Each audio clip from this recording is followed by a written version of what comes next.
उत्तर प्रदेश के जनपद प्रयागराज में 3 अक्टूबर को 16 घंटे से लापता 10 साल की बच्ची की हत्या कर दी गई। अगले दिन शुक्रवार यानी 4 अक्टूबर की सुबह 10 बजे घर से 200 मीटर दूर धान के खेत में शव मिला। शरीर पर कपड़े नहीं थे।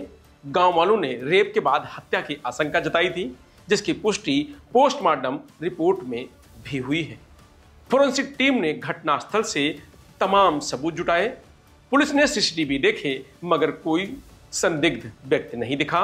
यही कारण है कि दरिंदे कानून के हाथ नहीं लगे। परिवार आर्थिक रूप से बहुत कमजोर है।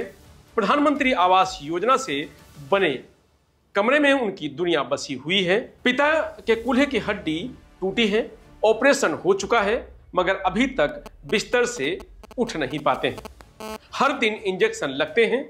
उस दिन भी इंजेक्शन लगना था। बेटी बाजार से इंजेक्शन लेकर आई, पिता को लगवाया। उसके बाद बचे इंजेक्शन फ्रिज में लगवाने वापस दुकान गई। उसके बाद घर नहीं लौटी, जिसके बाद परिवार वाले घबराए। रात में वहां पहुंचे जहां इंजेक्शन रखवाने वो गई थी। वहां बताया गया कि वह तो तुरंत ही लौट गई थी।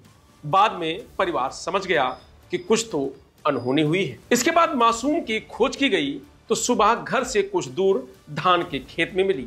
वहां पहुंचे तो गांव वालों ने जो देखा दिल दहल गया। बच्ची के चेहरे को ईंट से कुचल दिया गया था। उसका चेहरा देखने लायक नहीं बचा था। दांत तक टूट गए थे। सिर में बहुत चोट आई थी। लोगों का कहना है कि इस घटना से बच्चे डरे हुए हैं। गांव में अजीब सा सन्नाटा रहता है। बहुत गलत हुआ। गांव के बच्चों में इतनी दहशत है कि कोई भी घर से बाहर नहीं आता है। गांव में अजीब सा सन्नाटा पसरा हुआ है। सच पूछिए, बच्ची के कातिल पकड़े जाएं, ये पूरा गांव चाहता है। बच्ची की लाश देखने के बाद रात में नींद नहीं आई। पूरा गांव घबराया हुआ है। ये किसी सामान्य आदमी का काम नहीं लगता है। मासूम बच्ची की पोस्टमार्टम रिपोर्ट में दरिंदगी सामने आई है। पूरे शरीर में 7 गंभीर चोटें मिली हैं। उसके दोनों हाथ तोड़ दिए गए थे। उससे पता चलता है कि उसने हत्यारों का विरोध किया था मगर हत्यारों ने उसके हाथ ही तोड़ दिए। उसे जमीन पर पटका भी गया। उसके कान के नीचे चोटें मिली हैं। बच्ची भाई बहन में तीसरे नंबर पर थी। वह अपने माँ बाप भाई बहनों के साथ ननिहाल में रहती थी। गांव के लोगों को मामा नाना कहकर बुलाती थी। चंचल स्वभाव की थी। सबसे घुल मिल जाती थी।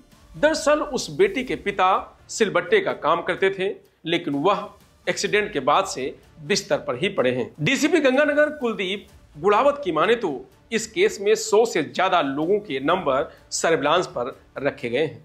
7 संदिग्ध हमारी हिरासत में हैं। पूछताछ जारी है। चप्पल वाला क्लू भी अहम है मगर जो लोग पकड़े गए हैं उनके बयानों में थोड़ा विरोधाभास सामने आया है। जल्द ही कातिल पुलिस की पकड़ में होंगे और उसका खुलासा भी होगा।